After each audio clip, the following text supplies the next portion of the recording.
welcome back to channel DR Gusi MPD TV.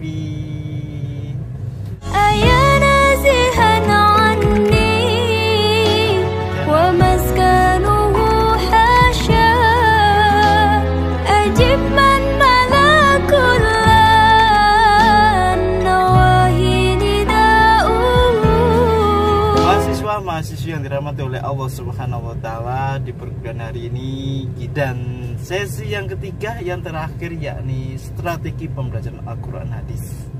Itu untuk melihat keseruannya bagaimana mahasiswa-mahasiswi saya di dalam mempresentasikan tugas kuliahnya. Yuk kita langsung ke pemateri.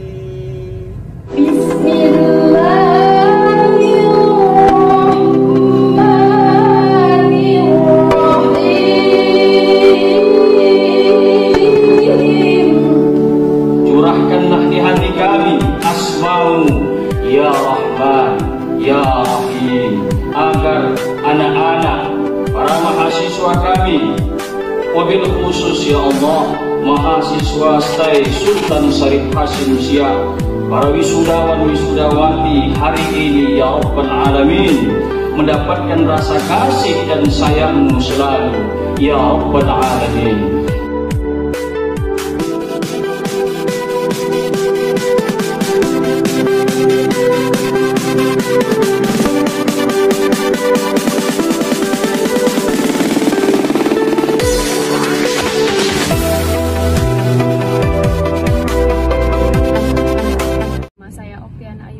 Berasal dari Prodi PAI semester 5B.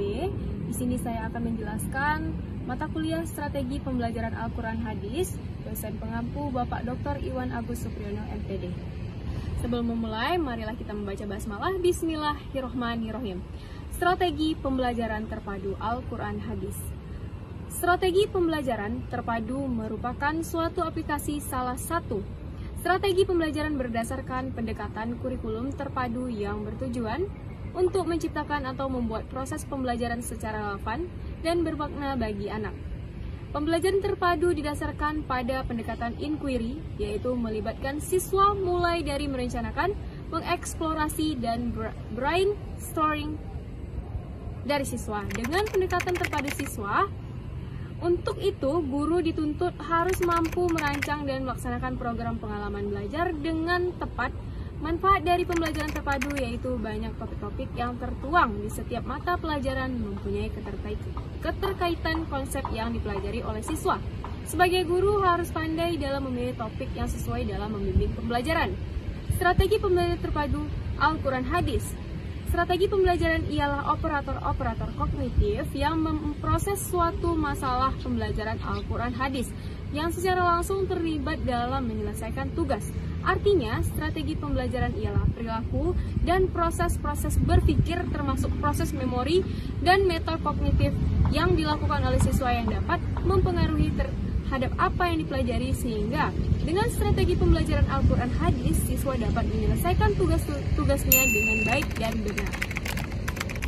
Terdapat dua istilah yang secara teoritis memiliki hubungan yang saling terkait dengan keterangan satu dengan yang lainnya, yaitu integrate kurikulum atau kurikulum terpadu dan integrate learning, pembelajaran terpadu.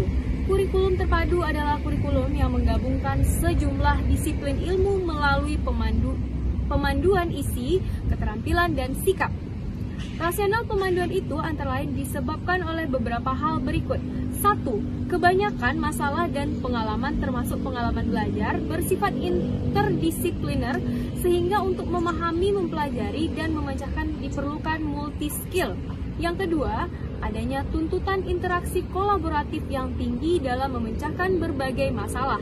Yang ketiga, memudahkan anak membuat hubungan antar skemata dan transfer pemahaman antar konteks.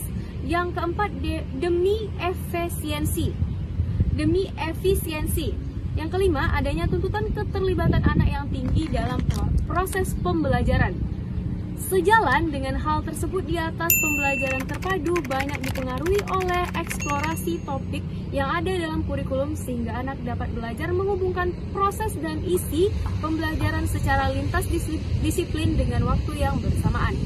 Perbedaan yang mendasar dari konsepsi kurikulum terpadu dan pembelajaran terpadu terletak pada segi perencanaan dan pelaksanaannya. Idealnya, pembelajaran terpadu seharusnya bertolak dari kurikulum terpadu, tapi kenyataan menunjukkan bahwa banyak kurikulum yang memisahkan mata pelajaran satu dengan yang lainnya. Fokus perhatian pembelajaran terpadu terletak pada proses yang ditempuh siswa saat berusaha memahami isi pembelajaran sejalan dengan bentuk-bentuk keterampilan yang harus dikembangkannya. Berdasarkan hal tersebut, maka pengertian pembelajaran terpadu dapat dilihat sebagai berikut. Yang pertama, suatu pendekatan pembelajaran yang menghubungkan berbagai mata pelajaran yang mencerminkan dunia nyata di sekeliling serta dalam rentang kemampuan dan perkembangan anak. 2. Suatu cara yang mengembangkan pengetahuan dan keterampilan anak secara serempak atau simultan. Yang ketiga, merakit atau menggabungkan sebuah konsep dalam beberapa mata pelajaran yang berbeda dengan harapan siswa dapat belajar dengan lebih baik dan bermakna. Pembelajaran yang beranjak dari suatu tema tertentu sebagai pusat perhatian yang digunakan untuk memahami gejala-gejala dengan konsep lain. Pembelajaran terpadu merupakan suatu pendekatan yang berorientasi pada praktek pembelajaran yang sesuai dengan kebutuhan perkembangan anak. Pendekatan ini berangkat dari teori pembelajaran yang menolak proses latihan atau hafalan sebagai dasar pembentukan pengetahuan dan struktur intelektual anak. Teori pembelajaran ini di para tokoh psikolog yang menekankan bahwa pembelajaran ini harusnya bermakna dan menekankan juga pentingnya program pembelajaran yang berorientasi pada perkembangan anak. Pelaksanaan pendekatan pembelajaran terpadu ini bertolak dari suatu topik dan tema yang dipilih dan dikembangkan oleh guru bersama-sama dengan anak.